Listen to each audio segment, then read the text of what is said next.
Hello and welcome to Newsbreak. I'm your host, Nick Steffens. Washington finished a sweep of their conference foe, but first today's top stories. The Kewash Half Marathon 10K and 5K celebrated its 10th anniversary on Saturday as hundreds of runners from over a dozen states participated. The event, which raises funds for the Washington YMCA, saw many first-timers, including Brad Wilkening, who acted as a pacer for the half marathon. Denise Bauer from St. Louis chose the event as her first half marathon, and Washington resident Bethany Williams achieved her personal best record in the 5K, having run it last year. The event's first finisher was Jeremiah Girardi from Iowa City with a time of 1 hour, 22 minutes, and 35 seconds, and Cameron Reig from Iowa City won the overall female division with a time of 1 hour, 30 minutes, and 6 seconds. Half of the revenue generated by the fundraiser is donated to various community causes, according to YMCA CEO Amy Schulte. From the Heart, Flowers, and Gifts, a shop in Mount Pleasant has finally settled into a new location after a few moves. The shop's owner, Tenna Chels, thanked chamber members for celebrating the new space, adding that they won't be moving for at least 5 years. Chels also expressed gratitude for the community and everyone who supported them through their previous moves, adding that they are happy to be located in a prime shopping district. Chels showed off her new product lines and shared plans to host classes in the shop's back area. The ribbon-cutting ceremony was hosted by the Mount Pleasant Chamber of Commerce, with Executive Vice President Rachel Lindeen attending the event. Congresswoman Marionette Miller Meeks visited small businesses in downtown Mount Pleasant to discuss issues and show appreciation during Small Business Week. Miller Meeks talked to From the Heart, Flowers, and Gifts owner Tina Childs about the importance of supporting small businesses in small communities like Mount Pleasant, as they are the foundation for growth. They also discussed issues such as employment retention concerns, expiring legislative provisions, rising energy costs, housing worries, and childcare needs. Miller Meeks emphasized the importance of extending provisions like tax deductions and doubling the child care tax credit, which are crucial for small business owners. Later, Miller Meeks visited Central Park Coffee Company and Your Dream Home Furniture and Floors, where she continued to discuss issues such as retaining good employees, housing and child care costs, and the rising cost of energy, which affects transportation and small business owners' bottom lines. Miller Meeks thanked each small business owner for their time and encouraged them to contact her office with further concerns. Trees Forever and Alliant Energy have partnered to provide over $165,000 in grant funding across Iowa to support the energy company's 1 Million Trees initiative. The program aims to increase energy efficiency in buildings and replace biodiverse plants lost to emerald ash borers. Trees will be planted in public areas such as parks, schools, and libraries. The funding will support community-led projects accomplished with local volunteers, contributing to a greener and more energy-efficient future. The Washington Tree Committee and the cities of Riverside were both named as recipients of the grants. The Washington Tree Committee will use the $3,000 grant to plant 35 new trees in the Washington Wellness Park.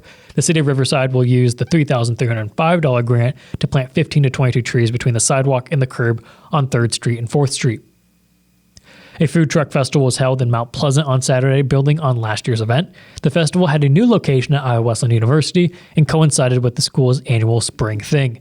Despite the new venue, the event resembled its predecessor, with many vendors selling out and hundreds of customers enjoying the food. The festival's goal was to bring the community together and support the students of the soon-to-close college. Although the weather was initially poor, foot traffic remained steady throughout the evening, and vendors reported being satisfied with the turnout. Dave DeLovely of DeLovely's Delicious Mini Donuts said they had many loyal customers, and it was great to see people getting in line despite the rain. 5 individuals were arrested in connection with methamphetamine trafficking in Henry County and the surrounding southeast Iowa area following an investigation throughout early 2023 by the Henry County Sheriff's Office. Michael Carpenter, Crystal Ecker, Trevor Harmon, Brian Stewart, and Joshua Helmick were all charged or arrested for various felony and misdemeanor drug-related charges. The criminal complaints filed with the court indicated that multiple defendants, known and or unknown, distributed more than 5 grams of methamphetamine in the Henry County area from at least February 2023 through April 2023. During the investigation, authorities uncovered evidence of narcotic trafficking in the form of digital or electronic evidence with prices and quantities of product indicated. The Henry County Sheriff's Office received assistance in this investigation from multiple police departments and law enforcement agencies in southeast Iowa. We're going to take a quick break, and when we come back, we'll take a look at the weather and sports.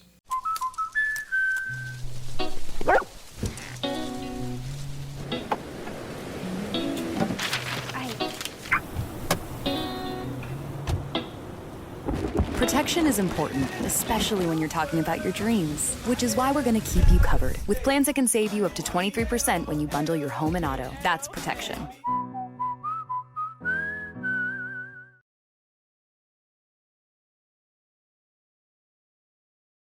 Bring the kids and share the memories from steam engines, antique cars and trucks, tractors, gas engines, and horses.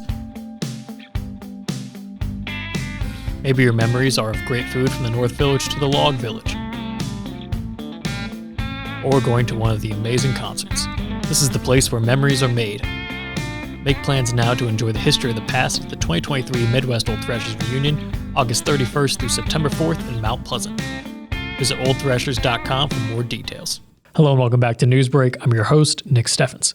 Coming up, we have your 5-day forecast, but first, obituaries. James Davis of Fairfield passed away on April 28th at the age of 60. A graveside celebration of life will be held at 10:30 a.m. May 6th at Green Glade Cemetery. Bennett Funeral Home is in charge of the arrangements. Glenn Peterson of Mount Pleasant passed away on April 29th at the age of 77. Olson Powell Memorial Chapel is in charge of the arrangements. Charles R. Wesley of Mount Pleasant passed away on April 29th at the age of 90. Arrangements are pending at the Kimsey Funeral Home. Pedro Vasquez Gonzalez of Ainsworth passed away on April 26th at the age of 63. A funeral mass will be held at 11 a.m. May 5th at St. James Catholic Church. Jones and Eden Funeral Home is in charge of the arrangements. Tony Chemprazith Tankpanya, formerly of Mount Pleasant, passed away on April 29th at the age of 72. A visitation will be held from 10 a.m. to noon on May 6th at Brosh Chapel in Cedar Rapids. That was obituaries. It is now time for your 5-day forecast. We've had another day of high winds with a high of 62 and sunny skies. Tomorrow the wind will die down and it'll be warmer with a high of 68 along with clear skies. Temperatures will continue to rise on Thursday with a high of 77 and it'll be partly cloudy. There's a 43% chance of evening showers on Friday and it'll be cooler with a high of 66. And finally on Saturday it'll be partly cloudy and 78. We're going to take another quick break and when we come back we'll take a look at sports. Unbelievable amount of devastation. I've never seen anything like it. We had a beautiful barn that was gone in 20 minutes. Farm Bureau stepped up right away and said, hey, we got you and we'll be there for you. We were taken care of. Now we could get on to repairing and rebuilding. I tell everybody about Farm Bureau. We're fortunate to say we have good coverage with good people doing it. Contact Farm Bureau agents Tony Starr and Mike Welcher in Mount Pleasant today. At 5 Star Community Credit Union, we want to help you lead a better life. We offer competitive rates and convenient appointment times for all kinds of loans: auto, recreational vehicles, home equity, line of credit, holiday, and personal loans. We make it easy to build your credit and enjoy the good things in life. We invite you to join 5 Star Community Credit Union. We are community-minded and member-focused. Come visit our locations in West Burlington and Mount Pleasant or online at 5starcu.org. Federally insured through the NCUA, Equal Housing Lender. Welcome back to Newsbreak. I'm your host, Nick Steffens. It is now time for sports. In the battle between Washington and Fairfield boys soccer, it's the Demons who own the regular season series this year. With a 5-1 victory on Monday night, Washington completes the season sweep of Fairfield. The Demons took the first meeting 1-0. Washington wasted no time putting up points on the board in the Southeast Conference matchup. Edwin Cortez and Joshua Perez each had a goal. Manuel Raimundo added an additional 2 goals. Aguilar capped off Washington's day with the 5th and final goal on the campaign, while Gilchrist Brock accumulated 8 saves in the game.